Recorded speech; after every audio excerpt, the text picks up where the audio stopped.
Conor, it will be a triple threat for the Southwest Wrestling Heavyweight Championship. Defending champion JJ Gale will be taking on not one, but two opponents in the shape of the Stallion, Chris Bronson, and the Gaffer, Zach Knight.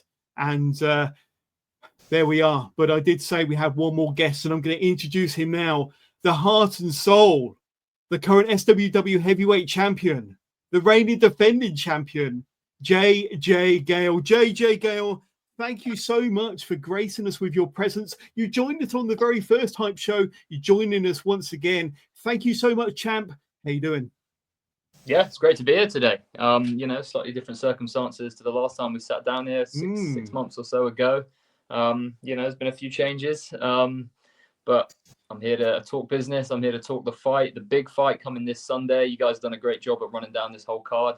Like you've said many times, it's something special. It's somehow, again, 6 months on, the biggest show Southwest Wrestling have ever put on. And that means it's the biggest main event that Southwest Wrestling has ever put on. And it's star-studded, and it's the biggest test I've had to this date. But that's how I thrive. Absolutely. Now, we got several questions for you, champ. But before we get round to them, let's hear from your two opponents. First of all, Chris Bronson, who was very kind to send us a special promo, especially for us. Well, I don't know if I should be too pleased, but here's what he had to say.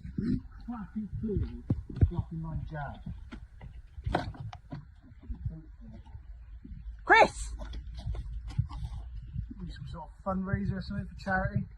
Look, Stallion always gives to charity, alright? So I think I got something here you can have. There you are. Put that in your charity pot, you bum. I'm with Donna's podcast. Donna's podcast? Oh my god. Is this about the hype show? I told Johners there's no hype to be had. Sunday, the Stallion is getting his heavyweight championship back. And that's it. That's it. No more hype. So let me tell you this, Johners. You can take your hype show, you can take Zach Knight, you can take JJ Gale, you can stick him up your ass. Get off my drive. Now. Southwest Wrestling fans, the Gaffer Zach Knight returns to Cheltenham Town Hall January the 26th. I've just got off the phone to Commissioner Fox, and I've demanded that he puts me in that main event with Chris and with JJ. Why? Because these two are the fighting spirit and the heart and soul of what British wrestling is. JJ was nothing more than a Rev Pro contender when I was here in the UK. And now he's gone on to be the face of the place, the main event, and the SWW Heavyweight Champion. And then I look at the Stallion, Chris Bronson. He's what a wrestler looks like. A definition of a professional wrestler is Chris Bronson. And these two, they've been putting bangers on. Epic rivalry, epic encounters. And this is why I return on January the 26th. Lads, I want to come and play. Let's be having you. Because I'm telling you right now, you two are good. You're really good. But you're not the Gaffer Zach Knight good. So on January 26th, the main event will be the Gaffer versus the Stallion versus JJ Gale. Let's be having you. Now, JJ, you heard what your two opponents had to say there. And Zach Knight just said there that you're good, but you're not Zach Knight good. And you heard what Chris Bronson had to say, former champion looking to retain or regain his championship after you took it from him. You successfully beat him the last time we were in the Cheltenham Town Hall. Do you have any words for your two opponents? Yeah, I mean, let's start with Chris. There's a real storied history there between me and Chris. I feel like it's been the ongoing story throughout Southwest Wrestling for the last year or so. I came back on my redemption arc looking to make up for what I thought was an embarrassing title reign all those years ago. A skinny teenager pretending to be someone he's not, coming back a man who's found himself and wants to prove to all of SWW and the wrestling world who I've become. I get that victory in the Frog and Fiddle, or I should have had that victory in the Frog and Fiddle. It was taken from me, and I come fighting back in Cheltenham Town Hall on a very special night. There's something about that venue, the Town Hall, that just, it's electric. When the fans are in there, they're wanting action, the light's the brightest, and it makes you perform to your highest. And that's what I did that night.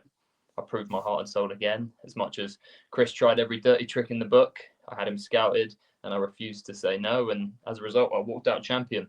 Now, he's clearly bitter about that. You've seen the tear he's gone on for the last 6 months or so in SWW. He's a very bitter man. I mean, he's also a very rude man, you know? I mean, it doesn't take much to just speak to a camera and give me and Zach Knight the respect that we deserve. But instead, he's got to keep living this lavish lifestyle and women, drink, whatever else it is he does. But that's a distraction in my eyes. There's nothing else in my life but training and being the best SWW champion I can be. I've said it time and time again. I want my legacy to be the greatest champion that this company has seen in the ring, out of the ring. I want to be the best well-rounded champion, and I want this to be my launching pad to superstardom in this industry. And when people look back at the rise of JJ Gale, they see this championship reign, and I don't think it's coming to an end anytime soon. But I want this to live in history. So I think Chris is distracted. And when it comes to Zach Knight, if I'm brutally honest, Zach, I appreciate the kind words. Me and Chris are two of the best in this country. We've proved that over the last year or so. But I think you're still taking us lightly. You see, Zach, he's worked for years and years. He's grafted. He's put in every ounce of his being into getting to where he is today, a TV wrestler, getting paid the big bucks, Ring of Honor, AEW. He's reached that goal. And the question I have for Zach and all of the SWW fans, I want you to ponder this. Once you finally reach that goal, once you finally hit that level that you want to be on, you're on TV, you're getting the money, your family's reaping all of the rewards after years of sacrifice. Just tell me, do you really think that you want it as bad as someone like JJ Gale, who is still going for every last thing I can get in this industry, who has a whole company on my shoulders? Do you really think you want it more? So that's my question. I think Chris, he's distracted. And I wonder whether Zach really has that same drive to win that he once had. Conor, I understand you've got some questions for our champion. I do indeed. I want to start off by saying, JJ, your match against Chris Bronson at WrestleVersary, I was on ringside doing commentary for it, and I'm not going to lie, to have the ability to call on your guys' match was a special moment and a highlight for me personally. So I just want to say thank you for being an incredible champion, a champion that Southwest Wrestling can be proud on. You've obviously had some great, fantastic matches in your fighting champion stance already. So you've taken on James Ellis, you've taken on Charlie Sterling, and you've taken on Joel Redman, and as well as Lee Hunter. Obviously, all of those matches have been singles matches. This is now a triple threat. Is there a change of mindset? Is there anything that you've learned from those matches going into this triple threat now, and anything more that you need to be aware of? I mean, absolutely. It is an unknown position to be in, to be totally honest. I've had some of the best in this country come up and test me, whether it be my coach, Joel Redman, who's, taught me a lot of the tricks that I use to win matches. And that proved to be one of my most difficult defenses. Someone like Charlie Sterling, a guy I was head to head with for most of the back end of last year, a real bit of rivalry across the UK. Up and comers like James Ellis, Josh Knott, really making a name for himself. All of these guys have proved really difficult opponents, but I've always found that winning formula to have come out on top. But this time it is a change in mindset, because it's not all on me anymore. I need to be smart. I need to have a strategy that means that I'm not out of the picture, because the bottom line is, if I'm out of that ring and Zach pins Chris or Chris pins Zach, then SWW have a brand new champion and there's nothing I've been able to do with it. Now, obviously that means I've got to approach this differently, but it's just a bigger challenge. It's a challenge I'm willing to accept. So we'll see how that unfolds. It's unpredictable, but I think that could lend itself in my favor, if anything. Yeah. Champ, the last time we saw you in the Cheltenham Town Hall, you were going in as the challenger. Of course, you're one of the first SWW champions back in the day. You are a two-time reigning defending champion. But the last time we saw you in the Cheltenham Town Hall, you were going in as the challenger. You're going in now as the champion. Once again, familiar territory, the Cheltenham Town Hall, a place where you won the championship 6 months ago. But is there any added pressure on you as the champion going in under different circumstances? Before, it was as the challenger. This time, it's the champion. Absolutely. It's, you go in as a challenger and it's win-win. It's a no-lose situation, But this time I've got everything to lose. And this championship really is everything to me, because this has been my chance to prove to the wrestling world that I belong at the very top of a card, the very top of a promotion, to prove that I am championship material. A lot of people have told me over the years that I'm not. You know, I'm a good hand. I'm an exciting wrestler, but you're never going to quite be that top guy. And you know, I'm making it my mission to be that guy. So yeah, it's huge. It's huge responsibility, and it's a different mindset. I feel a lot more pressure, not only on myself to retain this championship, but for the Southwest Wrestling fans. I feel like they've been behind me every step of this championship journey. And every time I go out there, I leave my heart and soul in the ring for them, because I believe they deserve a champion that will stop at nothing to remain their champion. So it's a lot of pressure. There's going to be a lot of nervous butterflies. There's a lot of unknown factors in a triple threat. Zach Knight, I haven't been in the ring with him for years, and he has leveled up and got to the very top of this game. Chris Bronson, like I said, he's on a mean streak at the moment. This is maybe a more aggressive Bronson than I've ever seen before. So it's not easy. It's not going to be an easy task. And if I'm honest, the odds aren't in my favour. There is a very, very good chance that I don't walk out of Cheltenham Town Hall as the champion. And this could be the end of the JJ Gale era. But just like I always do, I'll do everything I can to ensure that that's not the case. Absolutely. And of course, would it be in a triple threat, JJ? It's kind of anything goes rules. You know, it's going to be no disqualification. So it gives you, you know, the ability, but also gives your opponents the ability to kind of step outside the realms of a standard one-on-one match. It could get pretty tasty in the Cheltenham Town Hall on Sunday. What are your tactics? Do you have a game plan on how you're going to tackle your two opponents under such circumstances, and how you're going to walk out as the reigning champion?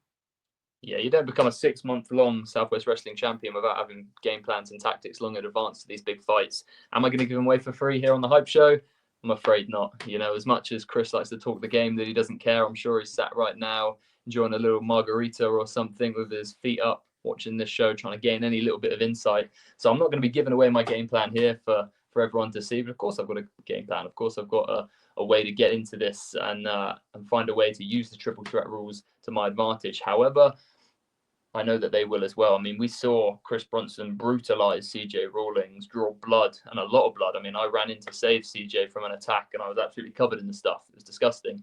So Chris Bronson will use the no disqualification, no countouts to his advantage. And what can we say about the gaffer? He is the definition of street fighter. He has had to fight for everything on the streets of Norwich.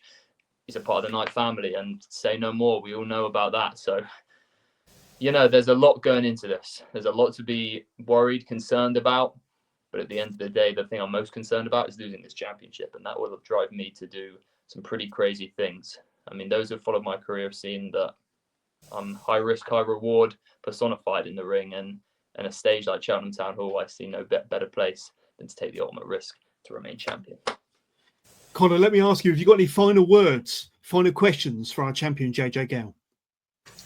JJ, your legacy thus far is going to be one of a fighting champion. In terms of the facts and figures that I have for you, you are approaching the same number of successful title defenses that Chris Bronson is leading up to. So you mentioned when we had this Hype Show for Wrestleversary, you wanted to be a fighting champion. You wanted to leave a legacy here in Southwest Wrestling as being the best Southwest Wrestling champion of all time. With this triple threat match, do you feel as though you're on that road to get there?